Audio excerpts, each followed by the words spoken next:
नमस्कार दोस्तों, मैं हूं अशोक चेची और आप देख रहे हैं आपका अपना फेवरेट एजुकेशनल चैनल चेची एजुकॉम। दोस्तों, हर बार लाते हैं हम कुछ इंटरेस्टिंग सा टॉपिक और इस बार भी हम आप लोगों के लिए लेकर आए हैं एक इंटरेस्टिंग सी जानकारी। दोस्तों, आपने सुना होगा और आप बेसब्री से इंतज़ार भी कर रहे होंगे आरपीएससी असिस्टेंट प्रोफेसर की न्यू वैकेंसीज़ का।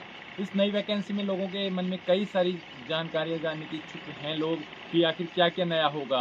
उसमें एपीआई स्कोर का मैटर करेगा या नहीं करेगा, पीएचडी मैटर करेगा या नहीं करेगा या कोई नई जानकारियाँ। तो दोस्तों, इससे जुड़ी सभी जानकारियाँ हम आप लोगों के साथ साझा करेंगे आज इस वीडियो में।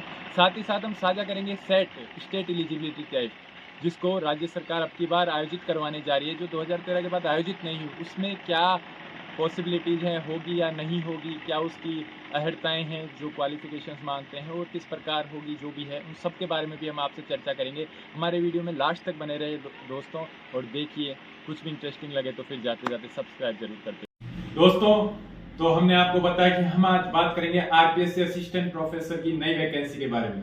दोस्तों, जैसा कि आप सभी को पता है कि राजस्थान सरकार ने आरपीएससी असिस्टेंट प्रोफेसर की नई वैकेंसी अनाउंस कर दी गई है और वो काफी समय से अनाउंस थी और उसमें कुछ पद भी थे जो लगभग 1001 पदों के आसपास की पहले बात की गई थी, जिसको सबसे पहले तो हम आपको जानकारी देना चाहेंगे कि दोस्तों इसमें पद वृद्धि लगभग संभव है। दोस्तों, लगभग पूरी तरह से संभव है कि इस भर्ती में पदों की वृद्धि होगी। गवर्नमेंट कुछ नई जो कॉलेजेस खुली हैं हाल ही में, कुछ नए जो स्लॉट्स खुले हैं, उन सबको देखते हुए पूरी तैयारी के साथ गवर्नमेंट इस भर्ती को कराने में बिल्कुल आश्वस्त है और इसमें पद वृद्धि लगभग संभव है, श्योर है।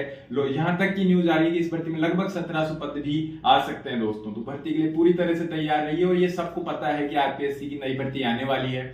दोस्तों, सबसे ज्यादा कंफ्यूजन था वो ये था कि इस भर्ती की अहर्ताएं, इस भर्ती की जो नियम हैं वो क्या होंगे, क्योंकि हाल ही में यूजीसी के भी नए एक्ट आए हैं, उनके तहत पीएचडी भी अनिवार्य की गई है असिस्टेंट प्रोफेसर के लिए। उसके साथ ही साथ एपीआई स्कोर को भी अब कॉलेजों में असिस्टेंट प्रोफेसर के लिए अनिवार्य किया गया है। तो कई लोगों में ये शंका थी कि आखिर एपीआई स्कोर से ये वैकेंसी होगी या पीएचडी की अनिवार्यता जरूरी है या नहीं, और बहुत समय तक ये कंफ्यूजन भी चल रहा था। बहुत सारे लोग इस चीज को लेकर काफी कंफ्यूज थे कि एपीआई स्कोर और पीएचडी की अहर्ताएं होंगी या नहीं। तो दोस्तों, आप लोगों को बता दें कि गवर्नमेंट ने इसमें शिथिलता देते हुए इस भर्ती को, जो ये भर्ती होने जा रही है, इसमें पिछली भर्ती की तरह, जैसे कि अभी आपको पता हो कि आरपीएससी असिस्टेंट प्रोफेसर 2020 के इंटरव्यूज अभी चल रहे हैं। ज्योग्राफी का इंटरव्यू 18 तक है, उसके बाद कॉमर्स के 3 सब्जेक्ट्स के इंटरव्यू बाकी हैं, बीएसटी, एफएम और बीएडी इनके बाकी हैं। तो वो भर्ती जो चल रही है वो जिस पैटर्न पे हुई थी सेम उसी पैटर्न पे ये भर्ती होने जा रही है। दोस्तों, इसके लिए आपको पीएचडी और इन चीजों की चिंता करने की बिल्कुल भी आवश्यकता नहीं है। इस भर्ती में आप आसानी से जिस प्रकार उसमें एलिजिबिलिटी थी उसी प्रकार इसमें भी एलिजिबल होंगे। उसकी एलिजिबिलिटी के लिए आप नेट पास होना जरूरी हो, आपकी परसेंटेज क्राइटेरिया में उसमें शिथिलता दी गई थी। गुड एकेडमिक रिकॉर्ड, जो 2014 की असिस्टेंट भर्ती परीक्षा के अंदर एक काफी गरमाया हुआ मुद्दा था, वो पिछली भर्ती 2020 की जो भर्ती थी उसमें नहीं था। तो वैसा ही इस बार भी कोई अभी तक ऐसी कोई न्यूज नहीं है कि होगा, लगभग वैसे ही पैटर्न पे भर्ती होगी। 200 नंबर का पेपर, 24 नंबर का इंटरव्यू, 150 नंबर का सब्जेक्ट, 50 नंबर का जीके, वही पैटर्न अभी तक सामने आ रहा है। जो न्यूज है उसके अकॉर्डिंग वही पैटर्न होगा। दोस्तों, नई बात जो होगी वो है सेट की, कि नेट नहीं कर पा रहे हैं, जिनके पास नेट है उनको जरूरत नहीं है सेट की, बट नेट नहीं कर पा रहे। और सेट 2013 में राज्य सरकार ने करवाया था। राज्य सरकार की परीक्षा है तो राज्य के अभ्यर्थियों को ज्यादा से ज्यादा मौका मिले, इसके लिए सेट जरूरी होता है। 2013 में हुआ था, 2020 में नहीं हो पाया। तो कई अभ्यर्थियों की काफी दिनों से मांग थी, पिछली भर्ती परीक्षा में काफी मांग थी, तो उस मांग को मानते हुए सरकार लगभग सेट करवा रही है। अब की बार उसकी न्यूज आ चुकी है कि सेट भर्ती परीक्षा होगी। उसके लिए कॉलेज डिसाइड हो रहे हैं, जो कॉलेज ये सेट की परीक्षा का पूरा क्रियान्वयन करेंगे वो डिसाइड हो रहा है। तो जल्द ही ये उम्मीद है कि जो नई भर्ती परीक्षा आएगी आरपीएससी असिस्टेंट प्रोफेसर की, उससे पहले सेट हो जाएगा।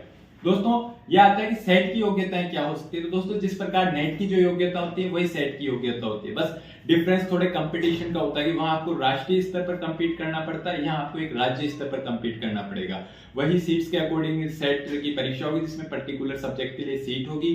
सिलेबस में ज्यादा चेंजेस नहीं है, वही आपका मेंटल एबिलिटी, आपकी लॉजिकल रीजनिंग्स, वो चीजें आपके पेपर में आएंगी। उधर दूसरे पेपर में आपको सब्जेक्ट से पास करने पड़ेंगे, अपने सब्जेक्ट की आपकी दक्षता साबित करनी पड़ेगी। बस वहां कंपटीशन आपका स्टेट लेवल पे होगा सेट में, और नेट में आपका राष्ट्रीय लेवल पे। तो आप सेट भी इस भर्ती परीक्षा से पहले दे सकते हैं। तो जिन लोगों का नेट नहीं हो, सेट में अपनी दावेदारी की का भाग्य आजमा सकते हैं दोस्तों। और असिस्टेंट प्रोफेसर 2022 के लिए जो सभी अभ्यर्थी तैयारी कर रहे हैं, किसी प्रकार के अपने मन में कोई क्वेश्चन है तो आप अपना ड्रॉप आउट कर सकते हैं कमेंट्स में, मैं आपका रिप्लाई जरूर करूंगा। और भी कोई डाउट हो, किसी विषय से वीडियो बनाने हो तो बताइए। और दोस्तों, मैंने एक सीरीज शुरू की थी, आपने देखा हो तो, जो असिस्टेंट प्रोफेसर मेरे मित्र सभी 2022 में बने हैं, 2020 में जो बने हैं, उस सबका इंटरव्यू सीरीज। तो दोस्तों कुछ इंटरव्यूज मैंने डाले हैं, कुछ का इंटरव्यू शूट हो चुका है, बट खुद के इंटरव्यू इन प्रोसेस की वजह से थोड़ा सा समय नहीं निकाल पाया उनकी एडिटिंग वगैरह, बट जल्द ही सभी तैयार है, तो उसकी पूरी सीरीज में जल्दी आप लोगों के सामने लेकर आऊंगा। आप तैयार रहिए, किसी प्रकार का कोई डाउट है तो मुझे बताइए दोस्तों। Thank you.